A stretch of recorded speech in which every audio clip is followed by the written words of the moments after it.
Did you know? CDs are like brains.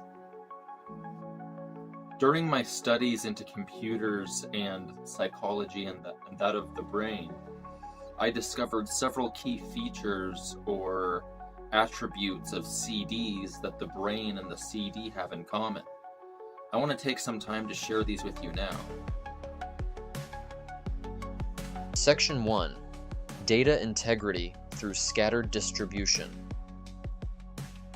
I identified a key feature of brains and CDs that they both have in common. It had a technical computer name that I found out later, but I first coined a new term for it. Picture this: a CD as a vast library.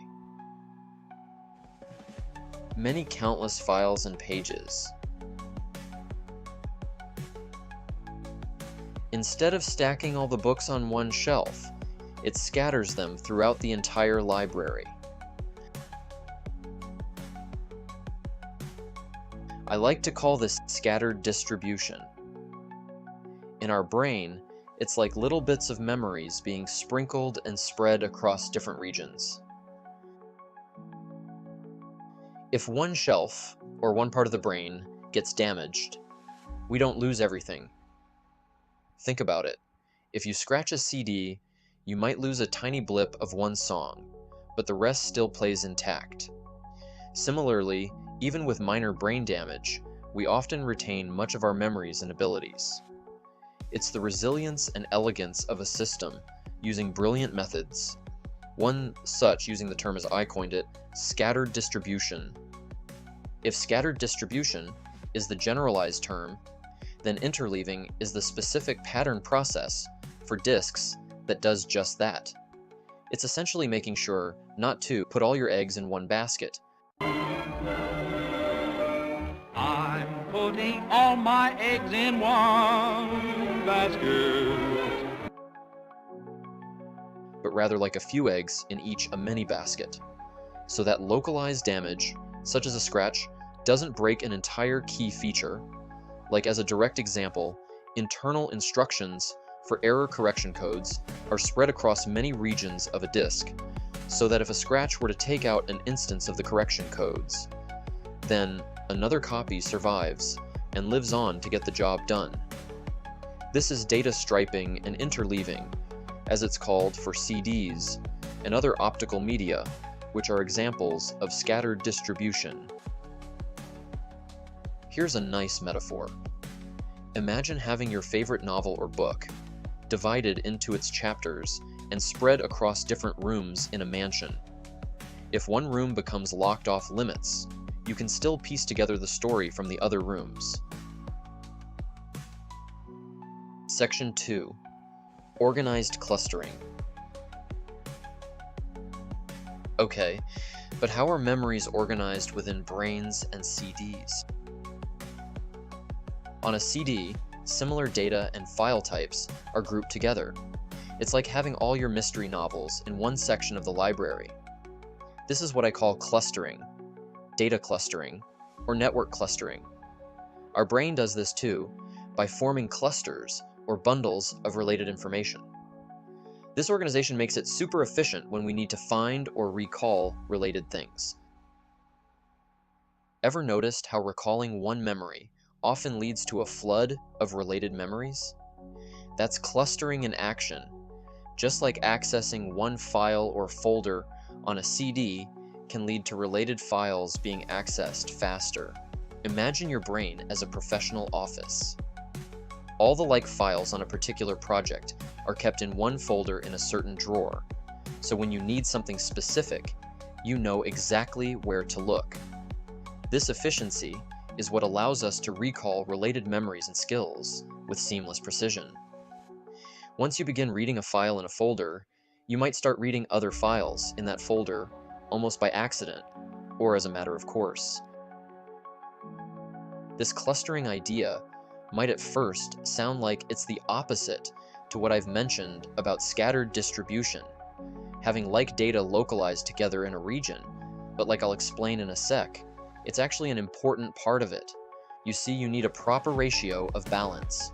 On one extreme, the data could be completely linear and sequentially related, starting in one spot on the disk and going around in a perfect spiral according to the internal software file structure, so that the spatial relationship of the data you see on the file structure on your screen is exactly matching the adjacent data structure on the physical disk.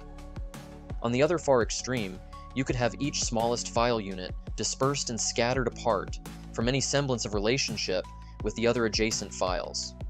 Both of these are not the case, but what we are looking for is a good blend of both methods. Think about your brain. You want certain related knowledge, or memories, in an area close together, but you wouldn't want every single use of language, for example, to be in one little localized spot. If you suffered brain damage and knocked out that region, you would lose all use of language, any talking in words, thinking in words, reading, writing, coding. Imagine you have 16 books in a series, and also a long bookshelf full of other books. You take small groups of a few books at a time, and randomly put them on different shelf levels, spaced apart between other books. A group of 3, a group of 5, a group of 2, a group of 4, and another group of 2. You do this in part because, when you come back to read later that month, you want to for sure notice that book series again, no matter where you look on the shelf. You also do this in case of a fire, so that if there's going to be fire damage to some books, it will be closer to a guarantee that most of your favorite series survives. As a rule of thumb, it seems that it's always better that the majority can take a small hit versus an entire thing being destroyed completely. It's almost like saying you'd rather that everyone in your group take a scrape to the knee rather than one group member dying entirely. Which is what I have found is the best overall tactic for RPG games, like Final Fantasy. Simply spread the damage out thinly across the whole thing. Thin, sort of stretched like butter scraped over too much bread. Aside from simply being information storage, and then that of scattered distribution and organized clustering, there are a few other similarities between optical media storage and the thinking meat behind your eyes.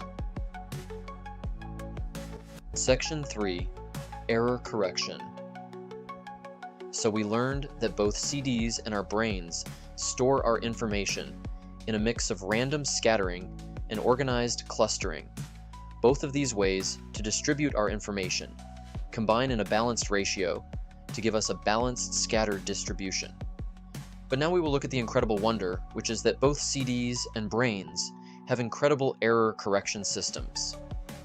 CDs use active error correction codes that check for mistakes to fix live when being actively played, while our brains have protective neurons that help identify and fix signal misfires.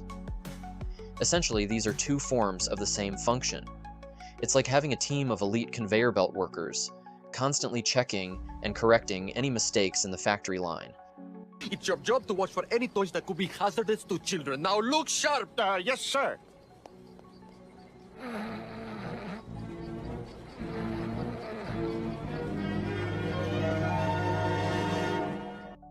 CDs specifically use Reed-Solomon error correction codes, which are embedded directly onto the disk in many redundant positions across the whole disk. These codes are like little super genius data heroes, standing by to detect and correct various errors. Imagine it as having a backup plan for every bit of data that could go wrong. Now let's talk about our brains. Our neurons are constantly at work, correcting misfires and ensuring smooth functioning. Imagine you're trying to remember a word, but it just won't come. Your brain searches through all related memories and eventually finds the right word. This is similar to error correction in CDs, but even more sophisticated. For instance, you might be trying to recall a childhood friend's name. Your brain sorts through school memories, playground adventures, and birthday parties piecing together the context until, aha, the name pops up. This complex error correction ensures our thoughts and memories remain intact despite the occasional scratches we receive from various distractions, interruptions, or stressors. Error correction isn't just about minor scratches or forgotten names. These systems handle more significant issues with remarkable finesse. Think about data transmission in deep space missions or the internet. Error correction ensures that the images from Mars rovers or your cat videos on YouTube arrive intact, despite traveling across millions of miles or through countless network nodes. Error correction, whether in CDs, our brains, or high-tech communications, is all about stubborn resilience and persistent reliability. Section 4. Plasticity. We've talked about information storage, scattered distribution, redundancy, organized clustering, and error correction. Now there is one last major feature to mention: plasticity.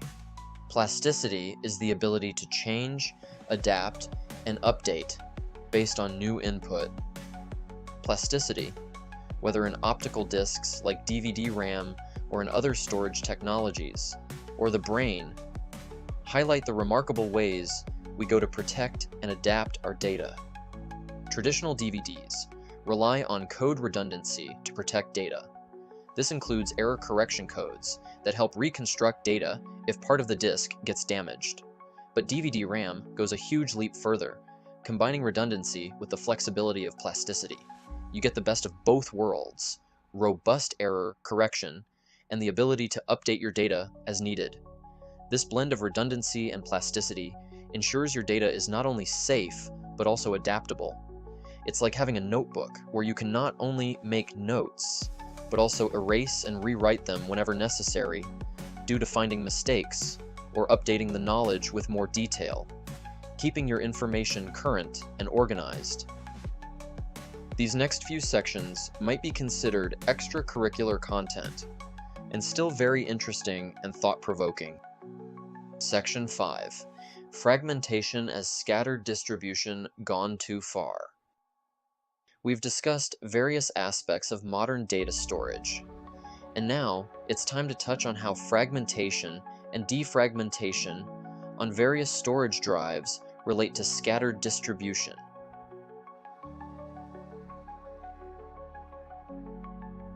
Fragmentation occurs when each individual file is broken into pieces and stored in non-contiguous sectors. Over time, this harsh type of scattered distribution of data can slow down read and write processes. When old data is deleted or overwritten, it creates little gaps in the drive space, where pieces of files later find themselves fitting when the drive is rewritten.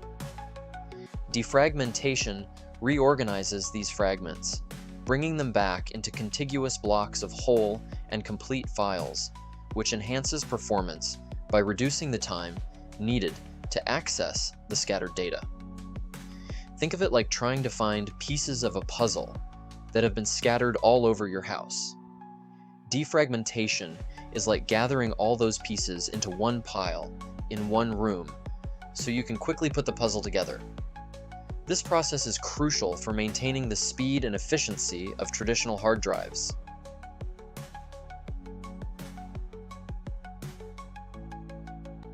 Section 6. Scattered distribution across brains, machines, and the cosmos. The pattern of scattering, intelligence woven through complexity. Picture neurons firing off within your brain, tiny sparks weaving networks of thought, scattering signals across a vast interconnected web. Now zoom out and see stars and galaxies arranged in cosmic clusters, bound by invisible threads of gravity, their light scattered across the void. Finally, dive inward, watching as circuits flicker inside AI neural networks, each node processing fragments of data, mirroring patterns of thought and memory. At every scale, biological, digital, and cosmic, scattered distribution emerges as a fundamental blueprint for complexity.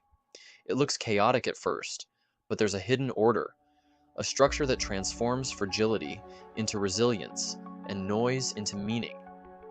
In the brain, scattered distribution safeguards our memories. In AI, it encodes adaptability. In the cosmos, it shapes the very architecture between the cosmic web of stars. And maybe, just maybe, this isn't some fluke. It's an inherent pattern, a universal language written into the fabric of intelligence itself.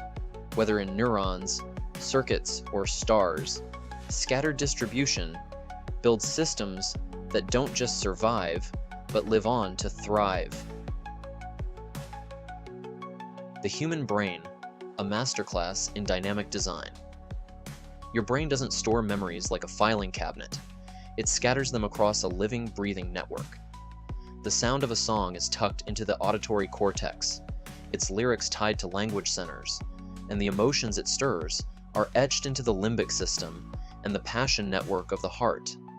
It's not simply stored, it's woven, tightly knit, spread across regions that fire off together in sweet harmonic play, like instruments in an orchestra. And here's the genius part I've found. This scattering isn't just storage, it's insurance. If one region is damaged, others step in, piecing fragments back together, like reconstructing a shattered mirror.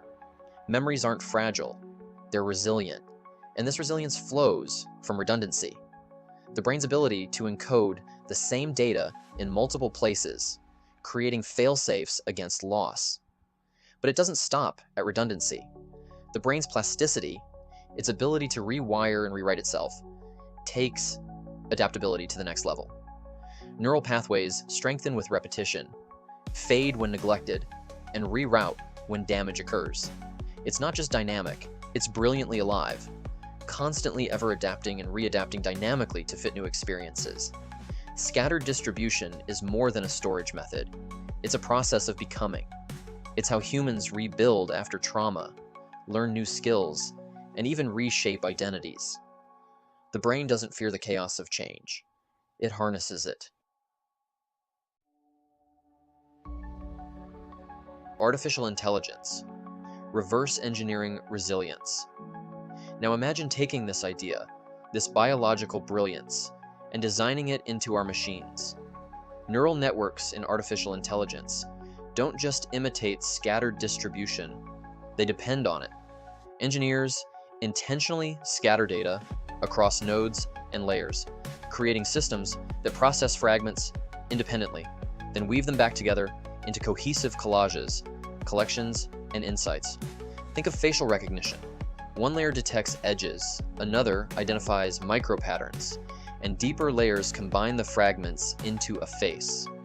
It's the same process the human brain uses, breaking data into tiny bits and pieces, then reconstructing the whole.